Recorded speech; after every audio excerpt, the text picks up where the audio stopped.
Hello. Right now, a letter is being prepared in secrecy. Yes, in secrecy in the chambers of the Reserve Bank of India, and soon it will travel to the offices of the Finance Ministry in New Delhi. In that letter, India's central bank will explain why they couldn't contain the inflation and how it has blown up on their face. In fact, on every Indian's face.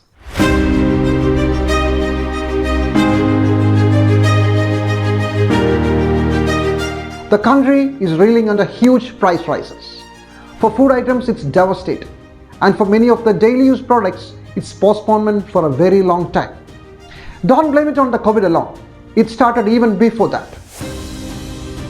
In the last 3 years, we only had 3 months where the inflation was below the desired level of 4%. As per the statute and practice, it was the duty of the Reserve Bank to control it. But they have failed us. The law also stipulates that if they miss the inflation targets in 3 consecutive quarters, that's continuously for 9 months, it should be explained in writing. But we the people may never know the reasons. That letter is for the privatized in the union government and not for us, the sufferers. There's so much of communication which goes on between the Reserve Bank and the government, both ways. We don't share each and every letter. But that is not to assume that the contents of this letter and the report are going to be perennially, under wraps. They will be available in the public domain at some point. But is it fair? After messing up the whole thing, shouldn't they at least explain it to us? The Bank of England, for example, writes each time it misses the target, and the UK's Chancellor writes back, and the exchanges are placed in the public domain. Central banks in Indonesia, Philippines, Brazil, New Zealand, Norway, and Turkey also follow this practice of writing an open letter addressing to the government as a part of the accountability mechanism. There are even countries like the US where they hold parliamentary hearings where the governors are called upon to explain policy slippages in person. But our rulers don't like this idea. RBI cannot control the current inflation which is coming from supply bottlenecks. Supply bottlenecks are due to the pandemic. Supply bottlenecks are due to the zero COVID policy in China, due to the Ukraine war. There are problems vis-a-vis the increase in the interest rate in the advanced country like the US and UK. And why 4 plus minus 2%? Why not something else? We have a large unorganized sector, which is 94% of the workforce. They are unprotected from inflation. So even a 4% inflation is high for them. So when we say 4% plus minus 2%, and if it is say used in some advanced countries, there it may make sense. But in the Indian context, having a 4% or 5% inflation is like having a 10% or 20% inflation in the advanced countries. So there are so many problems, and I think the RBI, should bring all this in before the public. There is a curious history to the secret letter business. Year is 2016.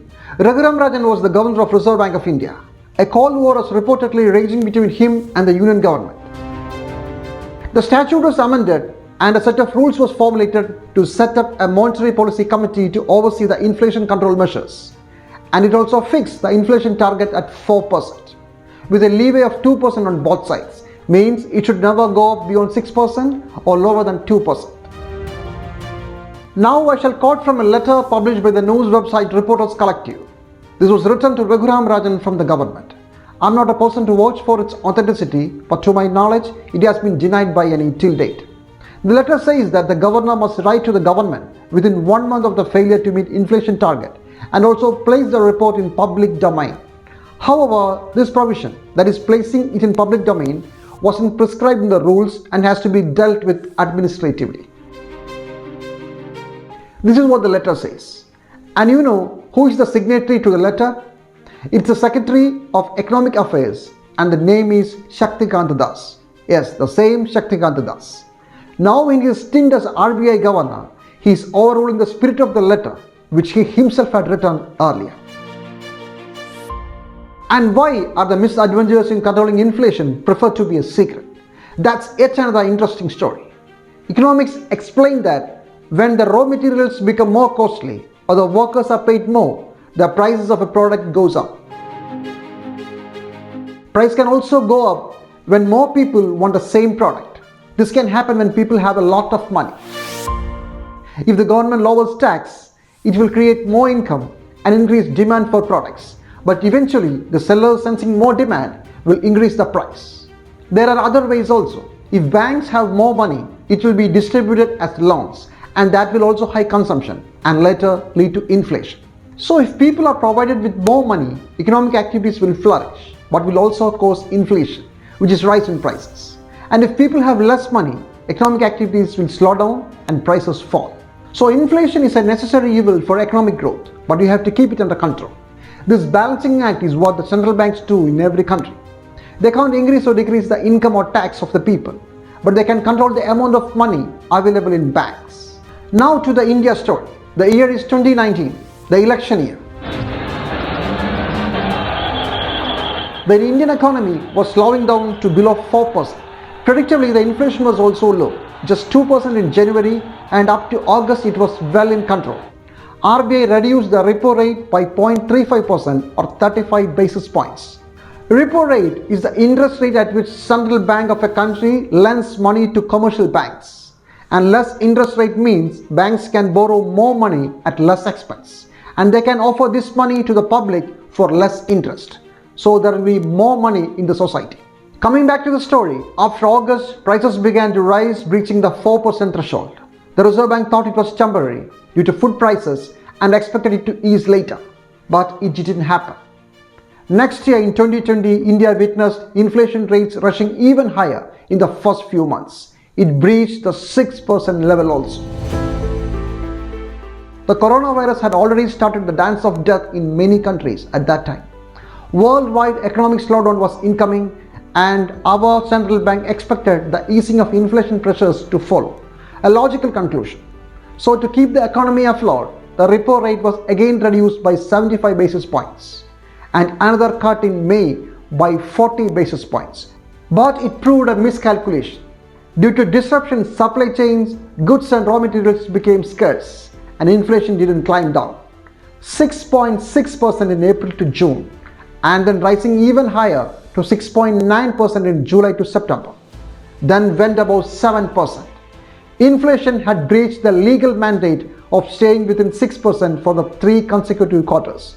That's a total of 9 months. As per the law, RBI should have explained the failure in writing, but that didn't happen. Why?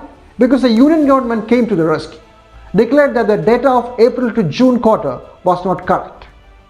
It was the government's own data, but still it was discarded. Then after 11 months of high inflation, the inflation rates came really down, below 4%, but only to go up again from next month. Because in many countries, economic activities started picking up, and due to more demand for food and fuel, its prices started to rise again. But 2021 was far better than 2020, at least for inflation worries. The rates never came above 6% level. In that year, a very crucial review meeting happened in October. The Monetary Policy Committee in that meeting decided to keep the rates untouched. The assumption was that inflation will fall even further. But there was a dissent note. Professor Jayanta Verma pointed out that even though general inflation was slowing down, the core inflation was not. Core inflation is the inflation rates calculated without food and fuel prices, which is always very volatile. And that was not climbing down. The core inflation should have made the policymakers worry. He also reminded that the inflation target is not 5% or 6%, it's 4%, and some money in the system is to be absorbed to fight inflation. Do it now. But RBI went along with its economic growth mantra. Then exactly as Mr. Verma cautioned, the total inflation rate started going up, almost touching 6% in December 2021. Then in January 22, the next month, it breached the 6% barrier also. Now it was the time for the next review meeting. In the February, the review meeting but didn't change any rates. The calculation and expectation was that inflation will come down. Again with the dissent note of Professor Jayant Verma. Then within days the Ukraine war happened. All hell broke loose. From fuel to food to fertilizer, price was surging. Now comes the most interesting part. Next review meeting was in April. There, RBI raised its inflation prediction to 5.7% for the whole year, which is much above the threshold level of 4%. But surprisingly, that meeting also decided to leave the repo and reverse repo rates untouched. Our government was hell-bent to boost economic growth even at the expense of people suffering under high prices. Remember, it was also the second year of COVID, and millions were suffering from the pandemic and economic distress at the same time. And that April turned out to be the month with the highest inflation rate after Narendra Modi government took charge, 7.8%. An emergency review was convened in May. Repo rates were raised by 40 basis points, the first time since the ball started rolling 3 years back. The RBI then met in June, then in August, and then in September. And in each of these meetings, it raised the repo rates by 50 basis points. The MPC voted unanimously to increase the policy repo rate by 50 basis points. To increase the policy repo rate by 50 basis points, 50. And you guessed it right, to increase the policy repo rate by 50 basis points. Frantically trying to contain inflation. But it was too late. The inflation rates remained above 7% on an average. For the last month, that's this September, the figure is 7.4%, almost double than the desired level. But the defense of the Reserve Bank governor is that it was to keep the economy growing. He says that you can thank me later. If we had started the process of tightening earlier, what would have been the counterfactual scenario? What you prevent in the process doesn't get the kind of appreciation that it should get. We prevented a complete downward turn of our economy after recording negative growth in the year 2020-21. Let's ask the basic question. What's the job of our Reserve Bank? Is it to maintain economic growth or to have a monetary policy that will check inflation? And if it is both, which should be its first and primary responsibility? The task of the banking sector is to intermediate between the savers and the investors. And that task has to be regulated by the RBI properly. If that is not regulated, then there can be a financial crisis like happened during the subprime crisis in the USA. The obsession for economic growth at any cost, overlooking the people, has landed us in this soup. We have failed on both fronts. Inflation is pushing millions into poverty, while economic growth is limited to a few sectors. And we saw the finance minister lamenting that industrialists are not investing enough. But to be fair, India had even worse times of inflation touching double figures. Even now, we are better than others. Look at Sri Lanka or Pakistan or some Western countries. But that doesn't lessen our worries, won't change the hardships of common people. Many may not be able to climb back ever to their earlier comforts in this lifetime. It was a grave miscalculation, Mr. Governor.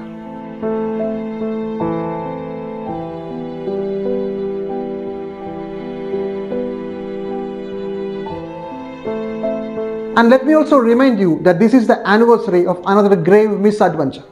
The misadventure of November 8, 2016, the day when demonetization rolled out. Goodbye till we meet again.